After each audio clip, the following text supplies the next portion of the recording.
Looking at our world from a theological perspective. This is the Theology Central Podcast, making theology central. Good morning, everyone. It is Saturday, August the 14th, 2021. It is currently 8:49 a.m. Central Time, and I'm coming to you live from the empty sanctuary of Victory Baptist Church, located right here in the middle of nowhere, Texas. Thank you for tuning in.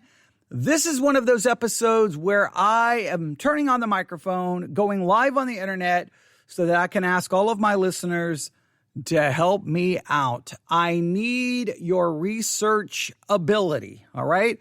I'm going to give you something to search for, and I need you to find the evidence, whether this is true or false. If you can find audio, that would be really great. Whatever you can find, please send it to me. newsif@yahoo.com. That's newsif@yahoo.com. Once again, newsif@yahoo.com. Please make sure you give me the source because I want to do everything in my power to make sure that when I turn this microphone on again to give an update, to give a follow-up, that I can be as accurate as possible. We want to find the truth here because it's a pretty amazing claim. And when I saw it late last night, early this morning, it may have been after midnight when I was reading it, I read the article and then I saw the claim and I'm like, wait a minute. Did that say what I think it just said? And so I had to go back and read it again. However, the article did not bother to explain or offer any additional information. It just kind of makes this little statement and then moves right along. And I'm like, wait a minute, no, that should be the headline right there. But obviously, they had other things to consider. Now, I know you may be going, what are you talking about? Well, if you see the title, you have a pretty good idea. But let me explain. Let me take you through a process and get you to this issue that I need your help researching. All right, are you ready? See, what I'm trying to do is I'm going to keep you listening. I'm going to make you wait until I can reveal the issue. I know you see the title and you have an idea, but I'm going to make you wait until I can reveal exactly what I need you to look up. And I'm going to read this to you and you can tell me what you think. All right, are you ready? Here we go. You see, I don't know how many weeks it's been, but Christianity Today released a podcast called The Rise and Fall of Mars Hill. Now, Mars Hill was this mega church in Seattle, pastored by Mark Driscoll. It was a massive success story. Mark Driscoll became, I guess in some ways you could say, the flavor of the month. He was everywhere within Christianity. He was influential. He was the new big celebrity. And yeah, Mark Driscoll, Mars Hill, Mark Driscoll, Mars Hill. It was everywhere. You could not escape it if you were anywhere around Christianity. Mark Driscoll was the thing. He was the popular preacher. He was the celebrity. And I mean, Mars Hill was the church everyone was talking about. Mark Driscoll's sermons were being downloaded, well over 1 million times, almost weekly. It was crazy. And then it seems almost as fast as Mars Hill rose to this, to a level of prominence, relevance, influence, it all came crashing down. And The Rise and Fall of Mars Hill, the podcast, tells the story of the rise, and obviously the fall of Mars Hill. It is at times, very emotional podcast, at least for me. And my hopes, and I think I've tried to demonstrate this. I was hoping that as people listen to The Rise and Fall of Mars Hill, that the podcast would serve as a mirror that we could all look into and see ourselves. You could see your church. You could see your ministry. You could look at maybe some of the things Mark Driscoll did right, some of the things Mark Driscoll did wrong, and you could see yourself, your own struggles, your own weaknesses. And it would be a time of self-reflection, of self-analysis, that we would look at our own selves, our own ministries, and see what we can change and acknowledge our own faults and acknowledge our own mistakes. When I've listened to it, it has been emotional at times because I feel, it's sad that the church went through everything that it went through, but at the same time, it just reminds me of how flawed we all are and how that no matter who the pastor is, whether he's a celebrity or whether he's a nobody, we all have feet of clay. We still have our sinful natures, and the church has always been made up of sinful people, and there's always failure, and there's always these kinds of problems. And the church doesn't ever seem very good at what to do when everything falls apart. It's like if you're not a Christian, we offer you the gospel, right? And then like everything's forgiven, everything is gone, everything's covered in the blood of Christ, your sins has been removed as far as the east is the west. Okay, now you're a Christian. Okay, now do this. But if you make too many mistakes, well, then we're kind of done with you. It's like we don't have any, like, what do you do when sin shows up in the church? We don't seem very good at handling it in any meaningful way other than maybe picking up rocks, throwing it, condemning it, kicking someone when they're down, gossip, slander. We're not very good at what I have referred to as battlefield medicine, which I think every Christian in church needs to become, better equipped in. But that would lead us to another podcast. But that was my hope. And for every time I've talked about the Rise and Fall of Mars Hill podcast, and I've played clips from it, I've tried to use it not so that I could talk about Mark Driscoll, not that I could condemn what he did, but I could use it to talk about us, talk about what's happening within Christianity now, that I could challenge us. But that was my hopes, that everyone would use it that way. But it hasn't turned into that. In fact, the rise and fall of Mars Hill has only now led to article after article being written by some publications, focusing once again on Mark Driscoll. Instead of taking what we can learn about what happened there and look at ourselves, it's like, oh, well, Mark Driscoll's still around. Let's go look into what he's doing now. Let's do some investigation in what he's doing now. Let's find more dirt. And, well, now the dirt is starting to come out. And it's starting to get kind of ugly, depending on what you are looking at. Let me just give you an example of some articles. This was published on July the 29th, 2021 at 1:55 p.m. Headline: Mark Driscoll's demand for loyalty divides daughter-in-law's family. So now we're going to get into what's happening with his family, his extended family. I mean, now we're going in, and you can read all of the article. And that's published at the julieroys.com. julieroys.com, again, July the 29th, 2021. Headline: Mark Driscoll's demand for loyalty divides daughter-in-law's family. Then if you go up a couple of articles, let's see, what else do we have here?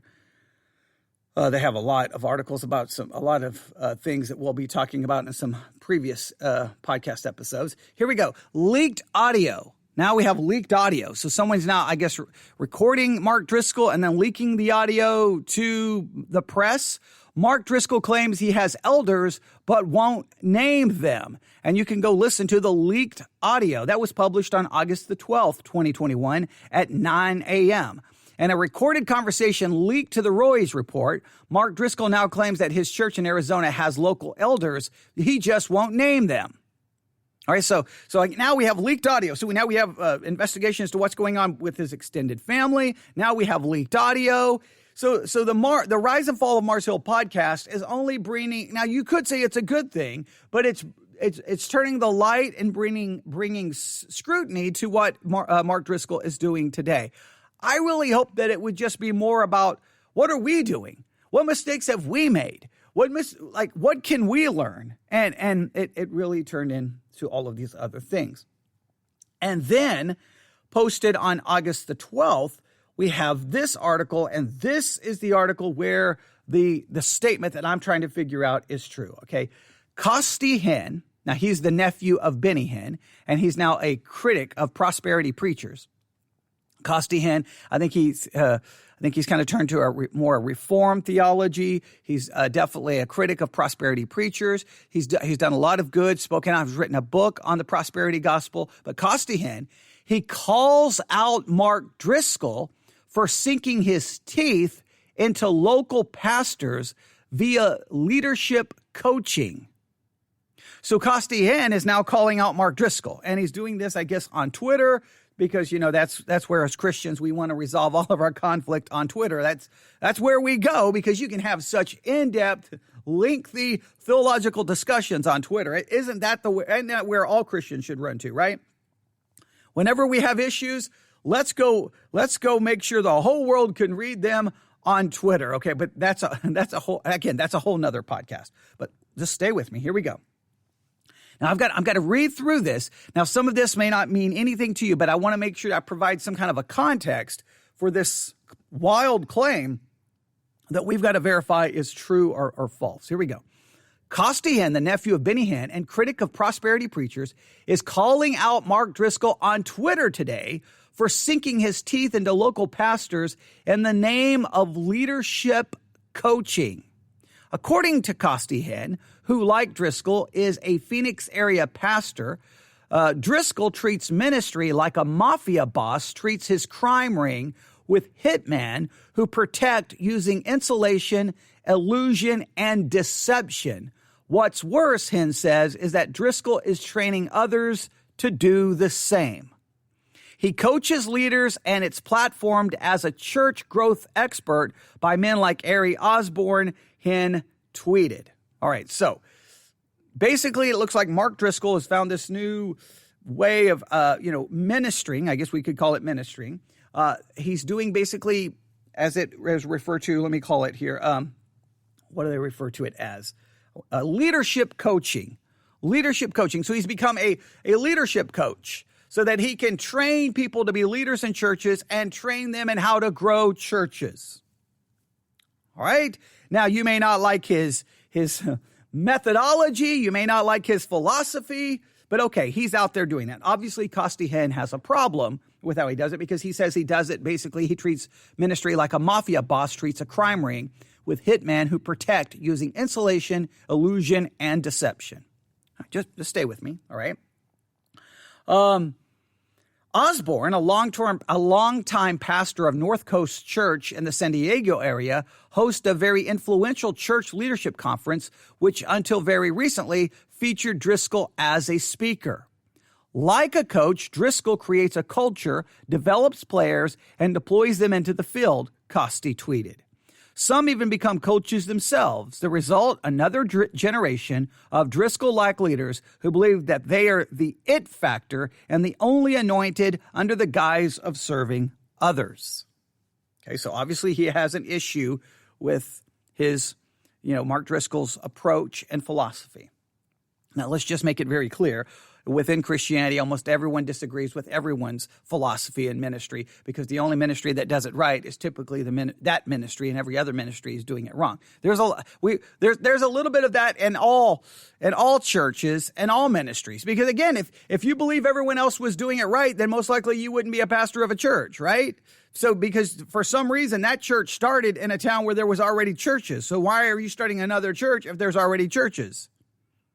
There has to be something that we're doing. We're going to do something better. We're going to do something different. That is in the mind of every pastor. If you believe, well, we're just like the church right across the street, well, then why do you even exist? Join with the church across the street, and instead of two churches, just be one church. There's a little bit of that in everyone. That's why for me, when this church started, I basically told them, look, if you're going to start a church in an area with as many churches as there is here in West Texas, then we're going to do things so radically different that anyone who walks through the door of this church will go, okay, I know why that exists, because there's no church like it. And I think anyone who listens to the preaching of this church knows we don't do anything like any other church. I've took every template that every church uses and blew them up, right? We do everything radically different. And the reason we do that is, what's the point if we're going to do it like everyone else and we're just going to be another version of every other church? What's the point of existing? I mean, sometimes I am baffled. Like, there'll be here in this local area, there are like two Southern Baptist churches that are 2 miles apart. What's the point? I think in Tuscola, I think there's 2, maybe 3 Church of Christ in a town of 400 people. Why? Like, that doesn't even make any sense. Like, and in Abilene, Texas, city of 119,000. That's the city I live in, which is about 20 minutes from here. I can't even count how many Southern Baptist churches are in that town. They're everywhere. It's like one on every corner. Why? But they all think that they're bringing something unique. But when you look, they all sound the same, talk the same, design the same, work the same, look the same. What's the point? So every minister, so I just want to make sure, he may be accusing, Mark Driscoll of the way he does things, but everyone does things their way, thinking that they're doing it the right way. But in many cases, everyone's really just doing the same thing. That's why I go so far out of my way to do things differently, because if we don't do it differently, there's no point in existing. So just a thought there. All right, here we go. But we're still a long ways from getting to where we want to go. All right, here we go. Hinn also said Driscoll offers pastors whom he privately coaches something called the Driscoll contract. This reportedly is a contract that ensures that the lead pastor is paid a ridiculous amount of money if fired. All right. So again, Costi doesn't like the way. Now we could look into all of this, his coaching and what's going on. There may be grounds for criticizing it, but that's not what I'm focused on here. All right. Here is the quote where I've got to find the answer to this. Here we go. Hinn said he recently was invited to a meeting with Driscoll where Driscoll claimed to be an apostle, boasted about his oversight being from apostles at Gateway Church, Dallas, and no local elders at Trinity. Now, this part is all in quotes. Let me read it again. So Hinn supposedly was invited to a meeting with Driscoll. Now, I don't know if he was actually in the meeting. It was there. It just says he was invited to the meeting. It didn't say he attended. But if he didn't attend, how would he know what was stated? So let me just read this again. Hinn said recently he was invited to a meeting with Driscoll where Driscoll, this is Mark Driscoll, right? And then this is in quotes, claimed to be an apostle, boasted about his oversight being from apostles at Gateway Church, Dallas, and no local elders at Trinity, end quote. Now, is Mark Driscoll claiming to be an apostle now? Now, this is not even about Mark Driscoll as much as I want to know the truth here. Is he now claiming to be an apostle? Because if he is now claiming to be an apostle with some kind of apostolic authority, this is big news and this reason, because it's fascinating from a historical perspective to kind of see where Mark Driscoll started, right? Then there was kind of this transformation, and it was kind of right there, kind of at the forefront of the young, restless, and reformed movement, right? Kind of very much associated with Reformed theology. Then after that all imploded, from my understanding, Mark Driscoll now has renounced Reformed theology. He now rejects Reformed theology. Now, I know he's been working through the series on Romans, Mark Driscoll at his church in Arizona. I have not been listening to it to know if it is antagonistic to Reformed theology. Has it embraced full-blown Arminianism? Has he embraced semi-Pelagianism? Like, I don't know where he's gone theologically. But if he's now claiming to be an apostle with apostolic authority, has he now gone full-blown into the charismatic world? So this would be a wild ride just watching the theological transformation and evolution of Mark Driscoll. I'm not here to get into all the things that he's doing or not doing. I'm here to that would be like, what happened? How did you go from here to here? And if you listen to the podcast, again, I would tell everyone to subscribe to it, The Rise and Fall of Mars Hill. They don't emphasize his theological evolution, but you can definitely pick it up, and at times they make statements that indicate things were changing. I wish they would do an entire episode just to follow Mark Driscoll's theological development. What led to it? Did he embrace certain things from a pragmatic approach because he kind of knew where everything was headed, and then he abandoned it? Would abandon it as fast as he needed to, again, for pragmatic reasons, moving in a different direction?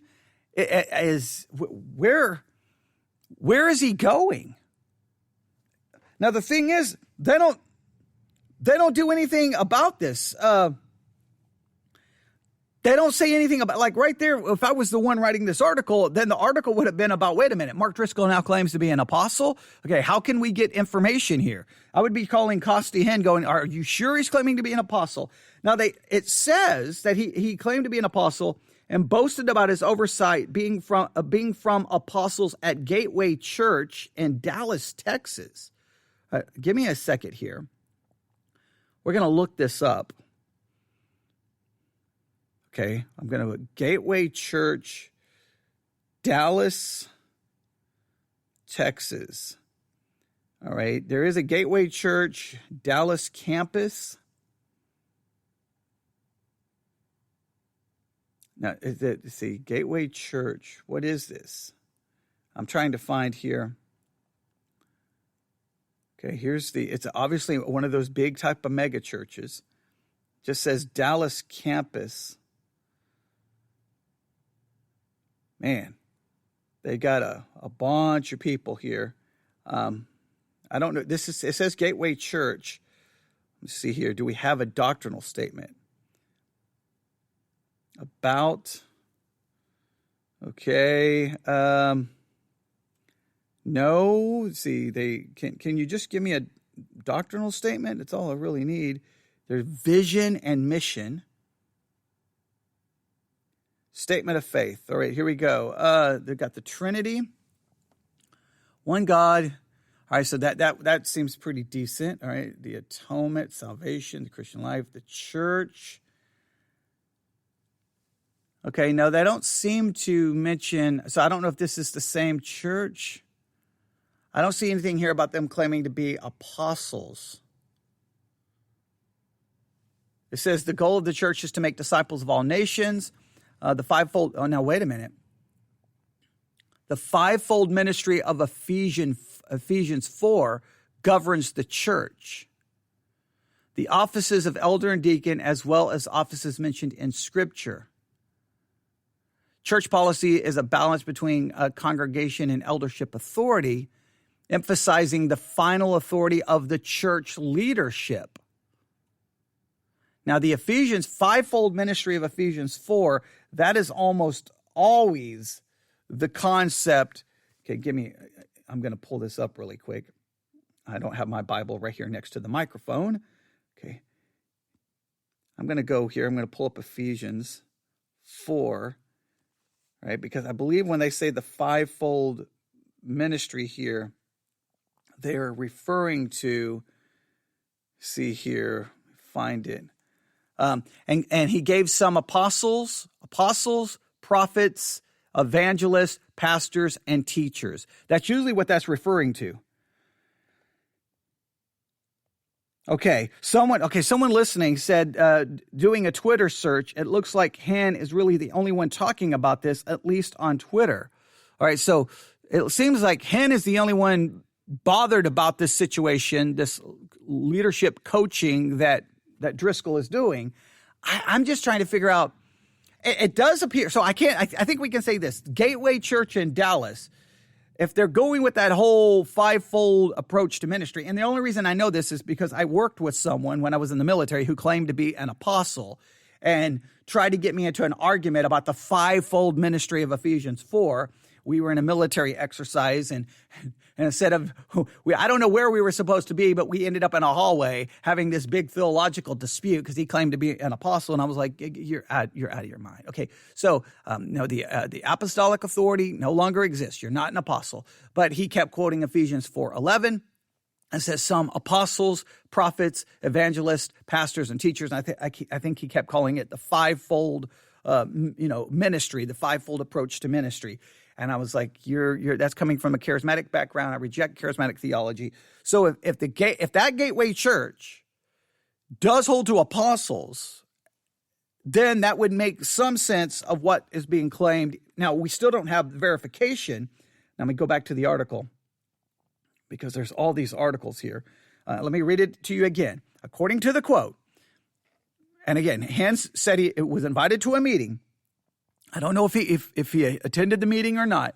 And in this meeting, supposedly, Driscoll claimed, and then again, this is in quotes, claimed to be an apostle, boasted about his oversight, being from the apostles at Gateway Church, Now, we have confirmed that this is, if the church I just looked at was this Gateway Church, they do hold to the fivefold approach, which means that they would have apostles.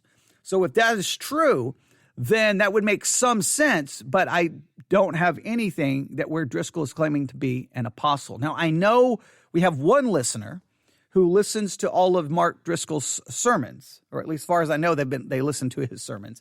And if that is true, maybe they can offer some insight whenever they hear this. They can email me at newsif@yahoo.com and let me know, yeah, he started claiming to be an apostle 3 years ago, 2 years ago, or no, I've never heard it in one sermon. I would assume that if Mark Driscoll is claiming to be an apostle now, it would show up in preaching.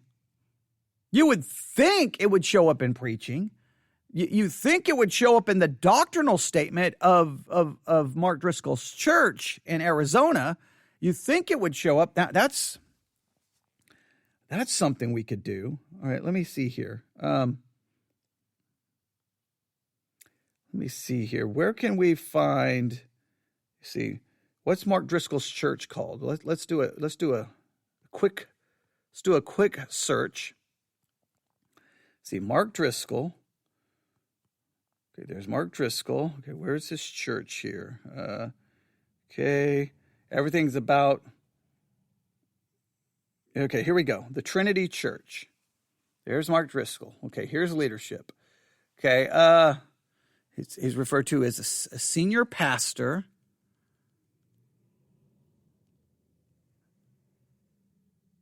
All right, that doesn't tell us anything. Here's their beliefs. Trinity, okay. God speaks. Okay, see here.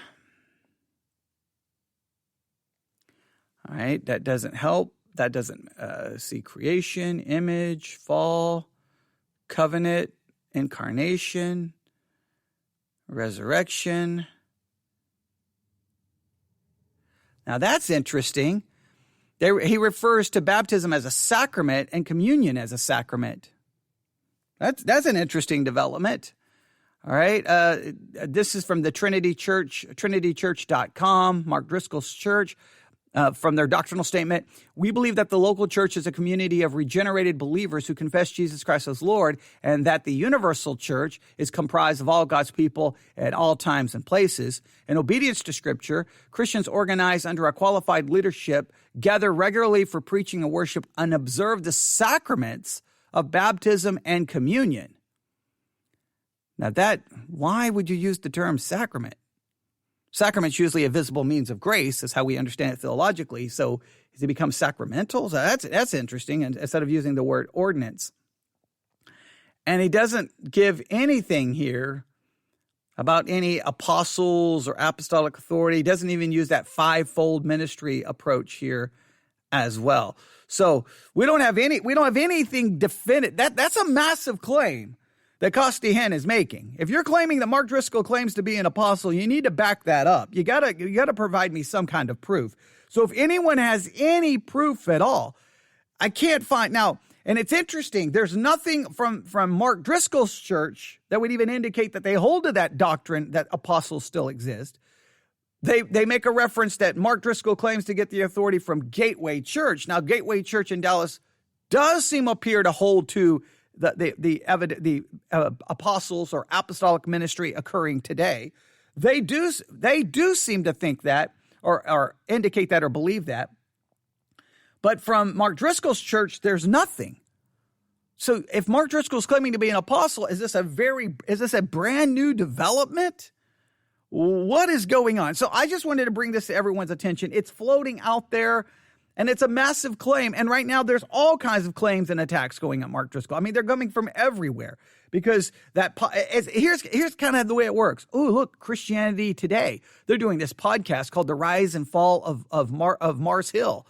Ooh, so everyone's talking about Mark Driscoll. Look, The Rise and Fall of Mars Hill is like one of the number one podcasts in the country. Whoa. Oh, I know what to do. If I talk about that, that's going to get me more listens and more streams. So everyone's jumping on that. It almost becomes pragmatic. I'm not trying to call people's motives into question. I'm just saying it seems very interesting that podcast was a massive success.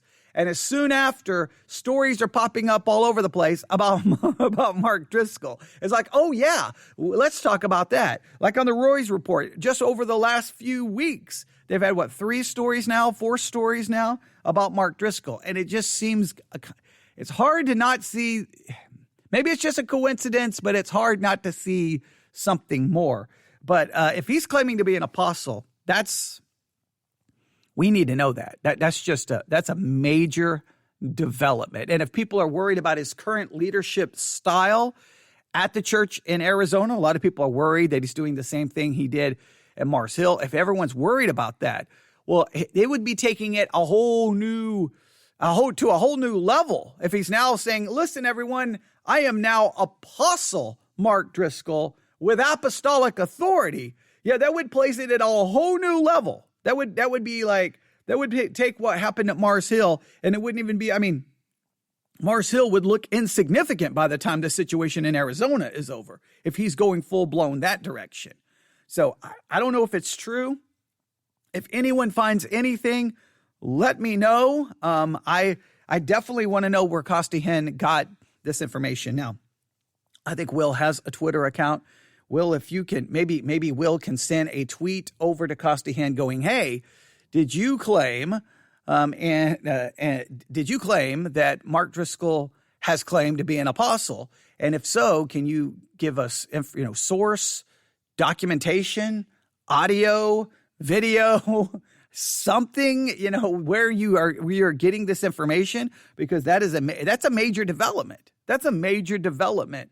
And then that would give, to me, that puts Mark Driscoll, if he's claiming to be an apostle, that to me, and if he's entering over into some kind of charismatic nonsense, then that's the end. And I'm already interested in why he's referring to him as sacraments. Why is he using sacramental language?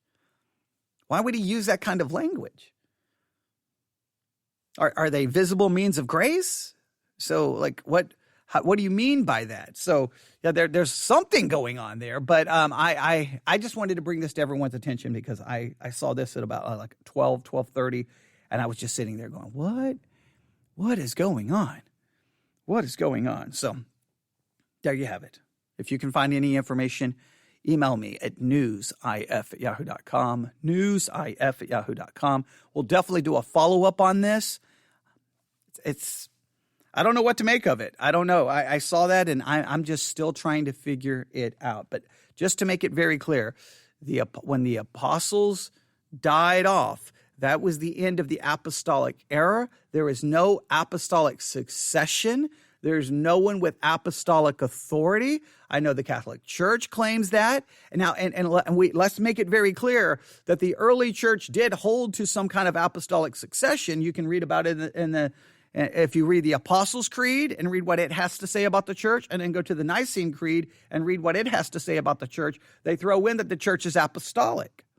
And then if you watch it, how the early church councils operated, it's almost operating under kind of an apostolic authority. Hey, we're going to define dogma, and if you go against it, you are anathema. And you could argue, what they were doing, why they did it that way, but clearly the Protestants, because the Protestant Reformation definitely threw out the authority of the church in many aspects. We could talk about all of the church history here, but the apostolic idea,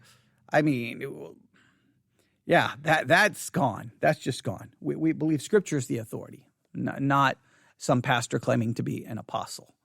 That raises so many questions, and it would be so hard to even figure out how that works in the world in which we live today. Again, because the Protestant Reformation kind of broke busted open the dam, and the floodwaters coming in, and now there's just everyone's out there doing whatever they want almost, and there is no unity, and even if one pastor claimed to have apostolic authority, the pastor right across the street could claim apostolic authority, and then both believe something completely different. There's not even unity among those who claim to be apostles. So it's an absolute train wreck what we have today. But if Mark Driscoll is claiming to be one, I want to know, because he is still influential. His name, look at it. just a podcast about what happened at that church is number one. Anyone starts talking about Mark Driscoll, boom, it immediately becomes, you almost enter into the world of relevancy just by talking about him. So my concern is, okay, if he still generates that much interest and he's still out there preaching, that's one thing. But if he's claiming to be an apostle, that's a serious thing, especially considering people are raising concerns about what's happening at the church in Arizona. Now, I don't know what's going on there, and I don't really care to dig into it, but I do care to know if he's claiming to be an apostle. But as of right now, there is nothing, and I repeat, there is nothing on Mark Driscoll's church's website that indicates that they hold to that idea. So for now, I'm going to call this highly suspect until we find the documentation. Once we find it, then hopefully people who have influence can get Mark Driscoll to explain, wait a minute, when did you become an apostle? What does it mean that you're an apostle? What kind of authority does that mean you have? What kind of doctrinal theological pronouncements can you make? Inquiring minds want to know. So it will be interesting to see. All right, I'll stop right there. I'll be back on the air here shortly. Thanks for listening, and I appreciate anyone and everyone who helps try to research this so that we can get to the bottom of this, because if it's not true, Costi Hinn needs to remove this statement ASAP and apologize. If it is true, then I believe it's Costi Hinn's responsibility to provide the evidence so that we can all see it and then to figure out what that means. All right. To me, I'm more concerned about him claiming to be an apostle than I am about Mark Driscoll's leadership coaching. Costi seems to be more concerned about his leadership coaching. I'm more concerned about his claim to be an apostle. If he's claiming to be an apostle, that to me is the red flag. All right, so we'll stop right there. I'll be back on the air here shortly. God bless.